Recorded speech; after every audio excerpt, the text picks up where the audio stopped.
We recognize all types of heritage.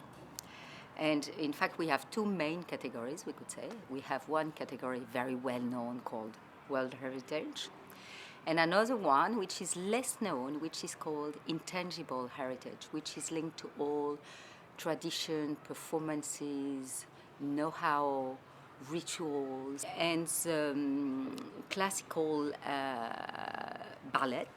I mean, the Khmer classical dance has been recognized in 2003 as treasure of this outstanding treasure of this list of intangible heritage. So it's a representative, in fact, of the soul of Cambodia.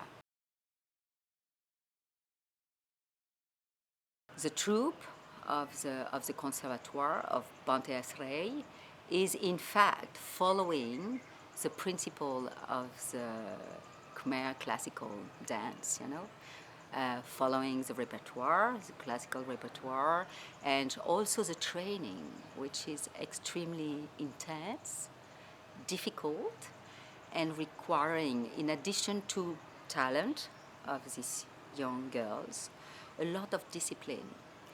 And this is the main achievement, I would say, of the Conservatoire, is to have been able to transmit this knowledge, but also to make it at a professional level. I know dozens of troops around Angkor, but none inside Angkor, first of all. And secondly, I think the Sacred Dancers have such a level that they are very, different from the others.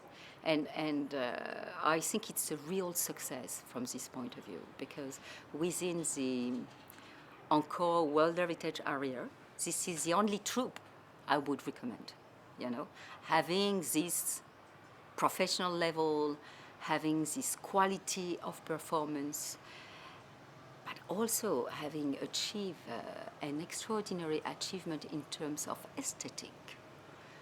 Because when you see the way they are dressed, with no makeup, with natural jewels, this is also a very powerful idea. The US tour has been a very important moment.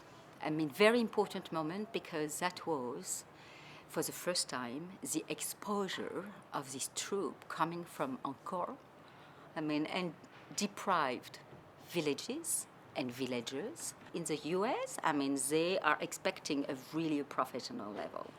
And I have to say, to expose them to this American public was a challenge, and also a reality test. To know if an international audience could, in fact, appreciate these performances. And in fact, they did.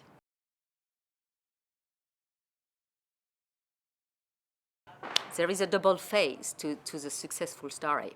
It means that we have increasing mass tourism. Tour operators are going to the cheapest solution, to the quickest solution, and so I could say we can see quite a lot of very bad dancing troupes, if I may, low quality, but they are including in the tour, and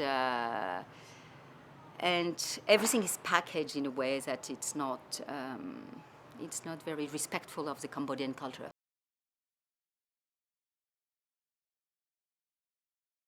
Young couples, they have their own aspiration. They can see that country is changing and there is a big migration outside. And in fact, they are taking their young teenagers, for example, to work abroad. And so this has an impact, for example, in Bante Asrei villages. Because first of all, the parents, they want their children to bring more money, or they want to migrate and to take their children with them, or they are asking their children to earn the income, for the remaining children of the family. And now there is a kind of acceleration, of it. And I can see many teenagers were leaving the troupe because they were forced by their parents. And now it's coming to a point where it's quite dramatic.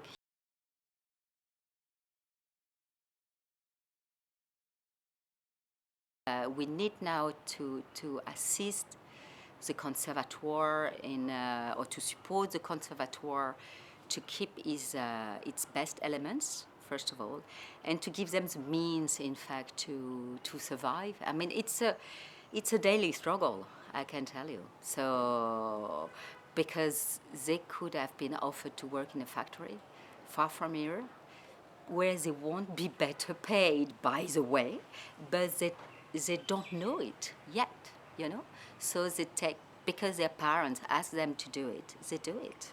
So, or to go for agricultural works in farms, and so yes, it's a challenge.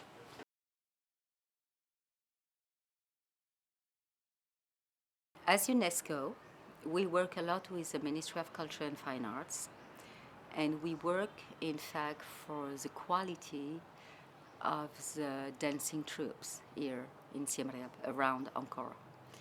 And in fact, we have been encouraging them, in fact, to promote quality of the dancing.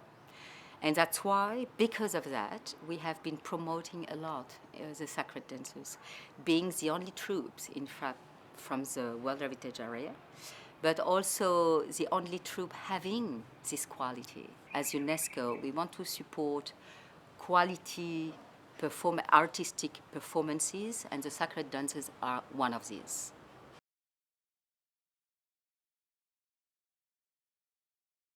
The main thing to do is to trace what are the quality troupes, and the Sacred Dancers is the best in town. So, and to go and to require to a tour operator or to a travel agent, I want to see the Sacred Dancers of Angkor, this one and no one else.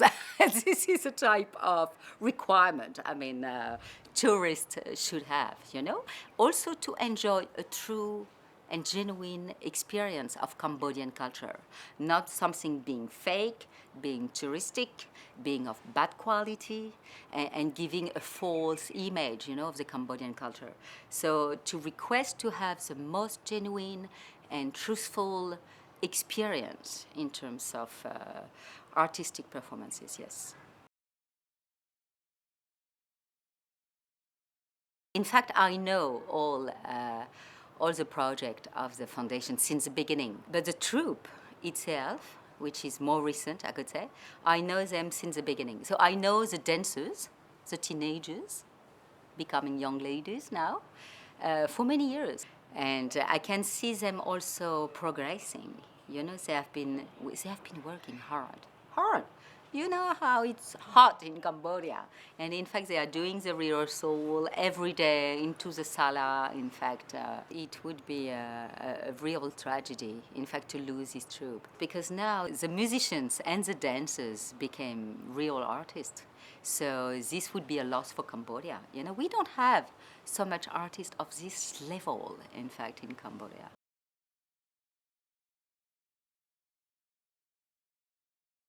I would encourage everyone, my friends, my partners, my relatives, my professional contacts, in fact, to support this crowdfunding as much as possible. Akuntran.